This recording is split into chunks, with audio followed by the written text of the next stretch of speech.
Hello everyone, it's Raymond Martinez, RaymondMartinezSenior.com. Today we're going to talk about how you're classified at the place you work. Are you classified as an employee or are you an independent contractor? Well, does it matter? Well, we're fixing to talk about that, so stay tuned.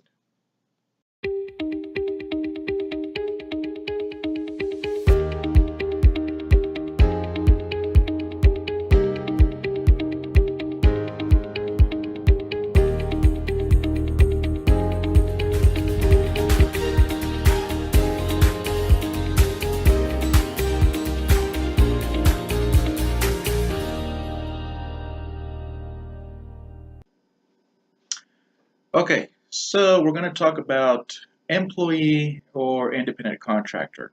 Which are you? Or if you're a business owner, which classification do you use for your workers? The people that are working for you. Do you classify them as employees or do you classify them as independent contractors?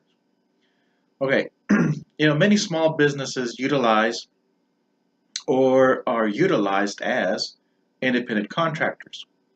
Now, business owners have a legal responsibility to establish whether the IRS classifies someone working for them as an employee or an independent contractor. Now, distinctions between independent contractors and employees may not always be clear-cut. And so for that reason, a lot of times you can make the wrong determination, and doing that can have serious and legal consequences. All right.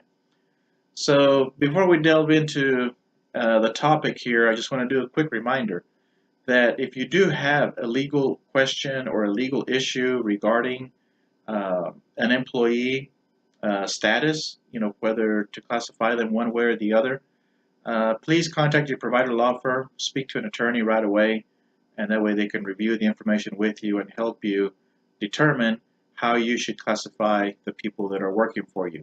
Okay.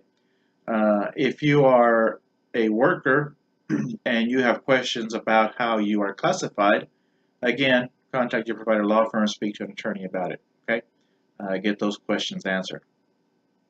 All right, so we're going to talk about worker classification first off.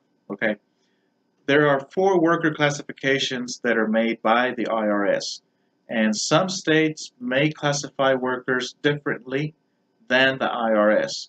So that's why it's important to speak to your provider law firm, speak to the attorney who can help you determine in your state how the laws will affect you, okay, whether you're an employer or the employee. All right, the first classification is independent contractor. All right, under common law, an independent contractor controls the kind of work that they take on and how they complete the work. All right, in this circumstance, the business hiring them to complete the work would only control the end result or the product. Okay, deadlines can be set for an independent contractor, but specific work hours cannot be mandated. All right, so that's how an independent contractor would be classified. All right, number 2, an employee. All right, under common law, if you, the employer, the business owner, if you are the one who controls what, when, where, and how work is done, then the worker is considered an employee. Okay. Number 3, statutory employee. Now, some workers who meet common law requirements as an independent contractor may still be considered an employee due to specific statutes designating them as such. Now, statutory employees include individuals who work from home under specific instruction with materials that you, the employer, provide to them, which are then returned back to you or to someone you name. Food and beverage delivery drivers, excluding milk, all right? But any other food and beverage delivery drivers would fall under this. Commissioned laundry and dry cleaning drivers, okay, would fall under this category. Insurance agents working primarily for one life insurance company, selling life insurance or annuity contracts would be classified here. Full-time traveling salespersons submitting orders directly to you from business or wholesale establishments would fall under this category of statutory employee. All right. Number 4 is statutory non-employee. Okay. Statutes deem some workers who would otherwise be considered employees non-employees. And these include people such as direct sellers and real estate workers who are not paid on an hourly basis, companion sitters such as private day nurses, home health aides who are not employed by a placement service. Okay, so those would be classified as statutory non-employees. All right. Now, after reviewing these 4 classifications, if you are still unsure how to classify a worker, the IRS does have a form that you can fill out and submit it requesting that the IRS determine the worker's status. Okay, so if you are an employer, please consult your provider law firm and speak to an attorney before filing the form. Okay, and it may take the IRS 6 months or more to respond to your request. Right, so keep that in mind also. So if you're trying to determine a worker's classification, say at the end of the year, in order, for tax purposes or whatever, keep in mind it's going to take, the IRS, a little while before they respond back to you. All right, so keep that in mind. All right. Okay, real briefly, I'm going to touch on taxes and reporting. All right. This is the main purpose why it's important that a worker is classified properly. Okay, because classifying a worker is used to determine the taxes and the record keeping that you, the business owner, are responsible for. Okay, so that's why it's important to make sure that your workers are classified properly.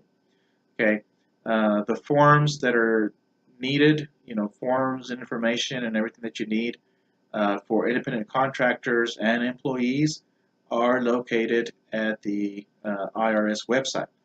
All right, so you can just Google the IRS and find their website, and you can go there to find the forms that you need.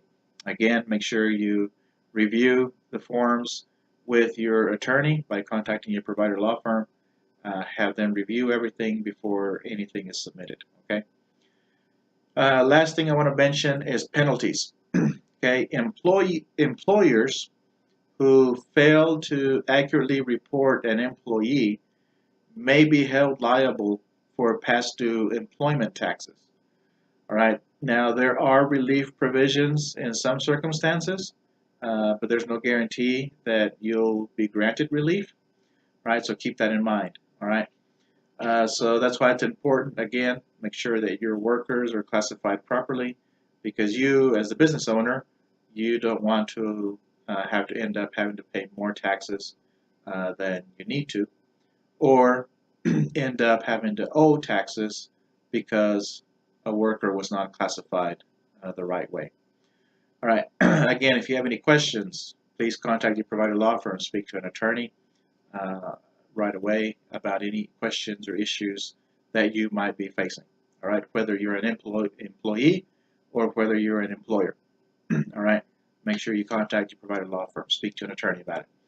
Okay, well, this was just a brief overview, brief information on the distinction between employee or independent contractor. For more information on our services and how we can help protect you, your family, your business, please visit www.gotoraymond.com. The link is included in the description of the video. So as soon as this video is over, head over to that website and get some more information. All right. All right. If you got some value, you got some benefit out of this information, then I ask you 3 things of you. Okay. First off, like the video. Okay. Hit the like button. You can go ahead and do that now. Second, leave me a comment telling me what you liked best about the information I presented here. And then number three is I lost count there. Number three, share the video. All right, share this with everyone you know. Okay, because if you benefited from it, then more than likely someone else, someone that you know, will also benefit from it. So share the video. All right. Once again, if you have any questions, any legal questions, legal issues that need to be addressed, please contact your provider law firm, speak to an attorney right away to get those issues resolved. If you need help contacting your provider law firm, let me know and I will help you get in contact with them. All right, so that way you can speak to an attorney right away. Okay, well, with that in mind, thanks again for everything. Thanks for your support. Thanks for watching. And until next time, have a blessed day.